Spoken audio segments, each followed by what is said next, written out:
I'm spending my Columbus holiday this year in New York, participating in the parade sponsored by Italian Americans, who proudly celebrate the courage and skill of the Genoese explorer who transformed the world. The fact that it was an Italian who introduced the Americas to the rest of the world, and vice versa, meant a lot to Italian immigrants, who made their own treacherous journeys here some 4 centuries later, and that included my family.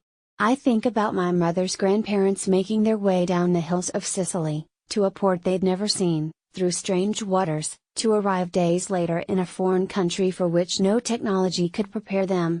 Columbus Day for me recalls my childhood with my dad and his family, from the region of Campania, Italy, who struggled so that we might all achieve the American dream. That dream would not have been possible without the man born Cristoforo Colombo, who, while worthy of celebration by all Americans, is uniquely so for Italian Americans because he represents our ancestry. Celebrating Columbus Day was, and continues to be, a way of saying we're proud to be Americans, and equally proud of our Italian heritage and ancestry. Like many other immigrant groups, we Italians weren't always welcomed with open arms at first. We fought stereotypes then and now. But the potential for equality for all, in a nation that fights hard to achieve it every day, drives us forward. That, and the principle of freedom, beckoned to my dad, when he first encountered the Statue of Liberty. It was thrilling, but his family knew its promise was conditional. It was up to us to become a part of American society and show that we were prepared to make our own unique contributions to its vitality. Today, Columbus Day is unjustly under assault in some quarters. City councils in some cities have voted to replace it with Indigenous Peoples Day, or something similar, and many students are taught nothing of his contributions. Thankfully, it remains a federal holiday and a state holiday as well in much of the country. A recent Marist poll shows why those campaigning against Columbus Day are in the minority. Marist shows that even with all of the attacks on Columbus, 57% of Americans believe it's a good idea to have a holiday named for him. Only 29% believe it's a bad idea. The reason is clear. 76% believe that Columbus and other historical figures should be judged by the standards of conduct during the time they lived in rather than by the standards of today.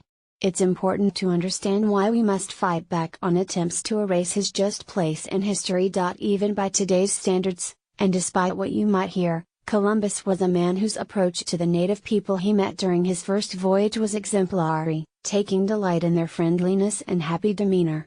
He was firm in his orders to his men not to abuse them in any way, and severely disciplined those who disobeyed. He was less pleased with those from other tribes he encountered later, such as the warlike Caribs, who practiced cannibalism. Had he lived long enough to witness the large-scale human sacrifice practiced by the Aztecs, he would doubtless have been even less pleased. It turned out that while millions of people had developed distinct civilizations before Columbus dared to cross the Atlantic Ocean barrier that separated them, human nature was much the same in each place. Slavery was a well-established practice in the Americas long before Columbus arrived. The Spanish monarchs, on the other hand, forbade slavery of the indigenous people of the Americas, granting them same rights of citizenship enjoyed by the people of Spain. Today's largely secular society often has trouble understanding that among the most important motivations of both Columbus and the Spanish monarchs was a desire to evangelize those they encountered elsewhere in the world to Christianity. Deeply felt religious beliefs and aspirations appear again and again in Columbus's diaries and other journals and documents. Columbus had lived for a time in a Dominican monastery, and his Catholic faith was deep and heartfelt.